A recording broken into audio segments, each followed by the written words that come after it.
Hello everyone. हम लोगों ने सेकेंड ईयर में बहुत दिनों से हम पढ़ रहे हैं primary and secondary abnormal structure. मुझे आशा है आप लोग को समझ में आ गए होंगे। आज मैं जितना भी हमने प्राइमरी और सेकेंडरी एबनॉर्मल फीचर्स या एबनॉर्मलिटीज़ या एनोमलस स्ट्रक्चर पढ़े हैं उनको मैं टोटल एक रिवाइज करके आपको रिमाइंड कर देती हूँ। और फिर आपको आज मैं देने वाली हूँ प्रैक्टिकल से रिलेटेड होमवर्क। तो हम देखते हैं कि हमने इस टॉपिक के अंदर इस यूनिट में हमने क्या क्या पढ़ा है ना। तो एनोमलस मतलब असंगत रचनाओं के केस में जो मेंबर आपके कोर्स में हैं एक बार उनको रिवाइज करेंगे। सबसे पहले हमने लिया था अरिस्टोलोकिया, जिसको कहते हैं बतख बेल, जो अरिस्टोलोकिएसी का मेंबर है। इसमें प्राइमरी एबनॉर्मल स्ट्रक्चर बिखरे हुए वस्कुलर बंडल के रूप में होता है, बहुत दूर दूर होते हैं, फानाकार होते हैं, वेज शेप। और इसमें कैम्बियम की पोजीशन नॉर्मल है लेकिन एक्टिविटी एबनॉर्मल है, ये इसकी विशेषता हो गई है ना। और इसमें जब सेकेंडरी ग्रोथ होती है शुरू, तो फेसिकुलर और इंटरफेसिकुलर दोनों मिलकर रिंग तो बना देते हैं, लेकिन इंटरफेसिकुलर कैम्बियम काम नहीं करता है।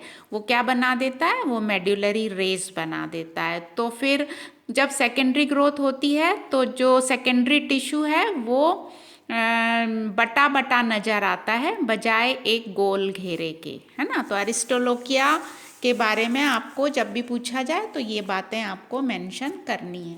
दूसरा हमने पढ़ा था बिग्नोनिया। बिग्नोनिया जो है ये एक लता होती है और बिग्नोनिएसी का मेंबर है। इसमें जब हम सेकेंडरी ग्रोथ देखते हैं तो वो कैम्बियम की पोजीशन नॉर्मल है लेकिन सक्रियता असामान्य है। कैसे असामान्य है? क्या दिखेगा बिग्नोनिया के पहचान का क्या लक्षण है कि इसमें 4 फ्लोएम की खांचें नज़र आती हैं सेकेंडरी जाइलम के अंदर। मतलब कुछ जगह पर क्रियाशीलता धीमी पड़ेगी और जहाँ पर सेकेंडरी जाइलम बनना था वो ना बनकर आमने सामने, एक दूसरे के आमने सामने 4 जगह पर फ्लोएम की खांचें बन जाती हैं और खांचों में होता है फ्लोएम फाइबर, जिसको बोलते हैं बास्ट फाइबर। और फिर कुछ समय बाद जब वापस सेकेंडरी ग्रोथ होती है तो फिर और नई जगह पर आमने सामने फिर खांचें बनती हैं। तो बिग्नोनिया में सेकेंडरी ग्रोथ एबनॉर्मल है और इसमें सेकेंडरी जाइलम स्टार लाइक कटा फटा नज़र आता है लास्ट में, ठीक है। तो ये आपको वेज और कटा फटा सेकेंडरी जाइलम बिग्नोनिया में बहुत इंपॉर्टेंट है। ये सब प्रैक्टिकल पॉइंट ऑफ व्यू से, इसलिए मैं आपको एक बार रिवाइज कर दे रही हूँ। तीसरा है साल्वाडोरा। साल्वाडोरा जो है इसको पीलू बोलते हैं, इससे मिसवाक टूथपेस्ट बनता है। हम याद कर रहे हैं हमने क्या पढ़ा। और इसमें क्या होता है, इसमें भी सेकेंडरी ग्रोथ एबनॉर्मल होती है क्योंकि इसमें 2 चीज़ें आपको नज़र आएंगी। एक तो सेकेंडरी जाइलम बटा हुआ है चप्पों में, सेक्टर में या खंडों में, क्योंकि बीच बीच में मेड्यूलरी रेस बन जाती हैं जो उसको डिवाइड कर देती हैं, सिलेंडर को टुकड़ों में बांट देती हैं। और दूसरा है इसमें इंटरजाइलरी फ्लोएम का पाया जाना।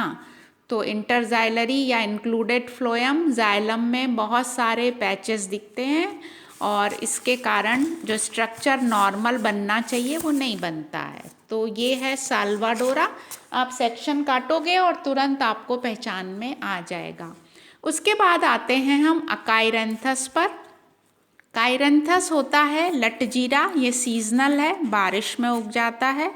इसका पतले से पतला स्टेम काटेंगे तो उसमें हमें दिखते हैं मेड्यूलरी 2 बंडल आमने सामने मुंह करके एक दूसरे के, फेसिंग टू ईच अदर बोलते हैं, जिनका जाइलम एक दूसरे के सामने है और फ्लोएम बाहर है। तो 2 अगर बंडल दिख रहे हैं तो आप कंफर्म हैं कि ये काइरेंथस है।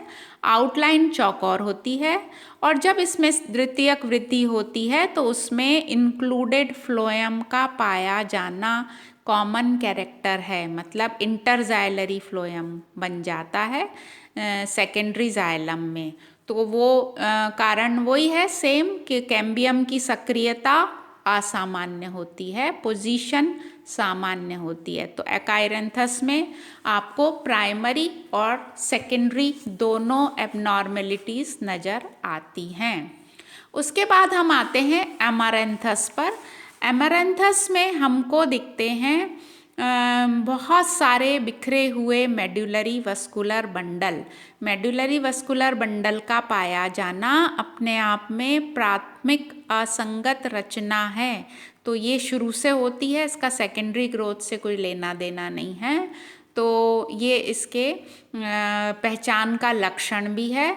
और बाकी जो है सेकेंडरी स्ट्रक्चर में आपको कंजक्टिव टिश्यू नज़र आता है, जिसको लाइनों से प्रदर्शित करते हैं। कंजक्टिव टिश्यू होना नहीं चाहिए, एक घेरा सेकेंडरी फ्लोएम का होना चाहिए प्योर, और एक घेरा सेकेंडरी जाइलम का होना चाहिए अगर एक्टिविटी कैम्बियम की नॉर्मल है और अगर नॉर्मल सेकेंडरी ग्रोथ हो रही है तो इससे क्या होता है कि पौधा बहुत स्ट्रॉन्ग रहता है और वर्षों तक खड़ा रहता है। तो ये सब दूसरी चीज़ें आ जाने से सही नहीं है, मतलब सेकेंडरी स्ट्रक्चर में आपको नई चीज़ें दिख रही हैं। तो हमारे कोर्स में ये इसीलिए डाला है।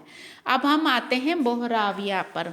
बोहराविया जो है, इसमें पहली बात तो मेडुलरी बंडल के दो वलय पाए जाते हैं, आंतरिक वलय दो बड़े बंडल के रूप में।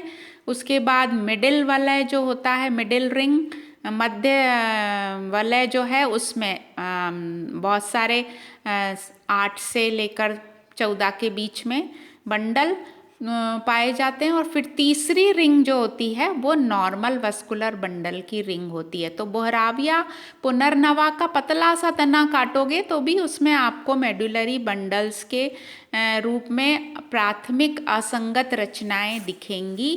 और जब सेकेंडरी ग्रोथ होती है तो इसमें क्या होता है, इसमें बार बार कैम्बियम बनती है। कैम्बियम वैसे तो जीवन में एक बार बननी चाहिए और पूरे लाइफ लॉन्ग उसको मौसम के हिसाब से सक्रिय होना चाहिए, सेकेंडरी टिश्यू बनाना चाहिए। लेकिन यहाँ पर बार बार नई कैम्बियम बन के सक्सेसिव रिंग्स बन जाती हैं, सेकेंडरी टिश्यूज़ के वलय दिखाई देते हैं, जो कि नहीं होना चाहिए। तो इस तरह से जब आप बोहराविया का बहुत अच्छा मटेरियल अभी हमने कलेक्ट करके रखा है सीज़न में, और जब आप सेक्शन काटेंगे तो आपको उसमें वस्कुलर बंडल के 3 रिंग दिखेंगे, एक बाहर का नॉर्मल वस्कुलर बंडल और 2 मेडुलरी बंडल। तो बीच के 2 बड़े 2 या 3 से हम बोहराविया को पहचानते हैं, 2 रिंग के द्वारा। तो ये इसमें भी आपको कंजक्टिव टिश्यू दिखता है सेकेंडरी जाइलम फ्लोएम के बीच बीच में, और ये नहीं होना चाहिए। तो ग्रोथ रिंग्स दिखाई देती हैं बोहराविया के केस में। अब हम आते हैं मिराबिलिस में। मिराबिलिस जलापा, जो कि इसमें प्राइमरी एबनॉर्मेलिटी होती है, मेडुलरी वस्कुलर बंडल्स के रूप में बहुत सारे होते हैं अनगिनत, और सेकेंडरी एबनॉर्मेलिटी होती है कि इसमें कैम्बियम एक्स्ट्रा स्टीलर होता है और साथ ही इंटरजाइलरी फ्लोएम भी पाया जाता है। तो प्राथमिक और द्वितीयक दोनों एबनॉर्मल स्ट्रक्चर आपको मिराबिलिस में दिखेंगे। अब हम आए चीनोपोडियम में। चीनोपोडियम में क्या देखने को मिलता है आपको? चीनोपोडियम जो है वो प्राइमरी मेडुलरी वस्कुलर बंडल रखता है अपने अंदर, जो कि प्राथमिक असंगतता है और ये नहीं होना चाहिए, है ना। तो ये इसी रूप में, और इसमें क्लोरेनकाइमा बन जाता है बाहर, और कंजक्टिव टिश्यू का सेकेंडरी टिश्यूज़ में पाया जाना, ये चीनोपोडियम की विशेषता है। अब हम आते हैं निक्टेंथस पे, वर्बिनेसी का मेंबर। निक्टेंथस या पारिजात, इसके जो प्राथमिक असंगत रचना दिखती है वो 4 कॉर्टिकल वस्कुलर बंडल के रूप में दिखती है, मतलब कॉर्टेक्स में वस्कुलर बंडल का होना, और हाइपोडर्मिस जो है वो मोटी स्क्लेरेनकाइमा चारों कोनों पर अलग से नजर आएगी सेक्शन में। और फिर सेकेंडरी ग्रोथ जो है वो उसमें बीच बीच में चौड़ी मेड्यूलरी रेज या मज्जा रश्मियों का पाया जाना निक्टेंथस की विशेषता है, पहचान का लक्षण है। और ये जो कॉर्टिकल बंडल हैं ये हमेशा प्रतिलोमित होते हैं, इन्वर्टेड होते हैं, सीधे नहीं होते हैं। तो इसी से आप कंफर्म करेंगे प्रैक्टिकल में कि दिया गया मटेरियल आपका निक्टेंथस है। अब हम आते हैं टिनोस्पोरा पर। टिनोस्पोरा में हमारे कोर्स में है डाइकॉट का मतलब रूट, एसिमिलेटरी रूट का बारे में हमने पढ़ा था, टेट्रार्क पेंटार्क कंडीशन, क्लोरेनकाइमा की उपस्थिति, और जो सेकेंडरी टिश्यू है उसके बीच बीच में चौड़ी वस्कुलर रेज जिससे वो बराबर चप्पों में बट जाता है। तो ये सेकेंडरी ग्रोथ भी एक्स्ट्रा स्टीलर बाहर से बनती है, बाद में बनती है, जड़ों में पहले से कैम्बियम नहीं होता है। तो ये हो गया टिनोस्पोरा, जिसको गिलोय बोलते हैं, जिसका काढ़ा अभी बहुत इफ़ेक्टिव है और सबको पीना चाहिए और इस पौधे को लगाना भी चाहिए। ये लता होती है, सब जगह आराम से उग जाती है। उसके बाद ये जितने 10 मेंबर मैंने आपको बताए ये सब डाइकॉट हैं जिसमें एबनॉर्मेलिटीज़ या तो प्राथमिक या द्वितीयक या दोनों पाई जाती हैं। और हमारे कोर्स में एक मेंबर और डाला इन्होंने, ड्रेसिना। ड्रेसिना जो है मोनोकॉट है लेकिन उसमें सेकेंडरी ग्रोथ होती है। तो मोनोकॉट के लक्षण आपको उसमें दिखेंगे कि बहुत सारे मेड्यूलरी बंडल्स, या मेड्यूलरी बंडल नहीं बोलेंगे, बहुत सारे बंडल्स पाए जाते हैं जो पूरे उसमें बिखरे रहते हैं तने में, पिथ नहीं होता है, कॉर्टेक्स एब्सेंट है, कॉर्टेक्स बाद में बना है यहाँ पर, लेकिन जो बंडल्स हैं वो कैसे होते हैं, क्लोज्ड होते हैं। और मोनोकॉट में सेकेंडरी ग्रोथ होना अपने आप में ही असंगतता है, लेकिन होती है।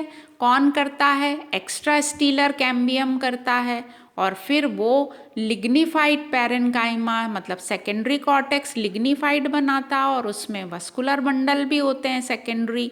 तो ये और कहीं देखने को नहीं मिलता। और फिर बाहर इसमें स्टोरीड कॉर्क का बनना इम्पॉर्टेंट कैरेक्टर है। अब मैंने ये जो आपसे डिस्कस किए हैं 11 सदस्य आपके कोर्स के, आपका जो आज का होमवर्क मैं दे रही हूँ प्रैक्टिकल से रिलेटेड है। आपको अपने प्रैक्टिकल रिकॉर्ड में सभी मेंबर्स के ऊपर आउटलाइन डायग्राम बनाना है बुक की मदद से, और नीचे उसका एक पोर्शन सेलुलर बनाना है। तो जो आउटलाइन में आप लेबल करते हो वो ही टिश्यू किस तरह से माइक्रोस्कोप में दिखते हैं उसको पहचानने के लिए हम सेलुलर डायग्राम बनाते हैं। तो आप इस पूरे 11 मेंबर्स का वर्क करके बुक की मदद से अपनी फाइल को कंप्लीट करिए। और ये इम्पॉर्टेंट मतलब पार्ट है आपके सिलेबस का, जो थ्योरी में भी इम्पॉर्टेंट है और प्रैक्टिकल में भी, वाइवा भी इसी में से होता है। और सेक्शन कटिंग आपकी एनाटॉमी एक्सरसाइज आती है। तो आप चित्र को बनाइए समझ के, पार्ट सेलुलर और आउटलाइन, और एक शीट के पीछे दूसरा मेंबर नहीं आना चाहिए।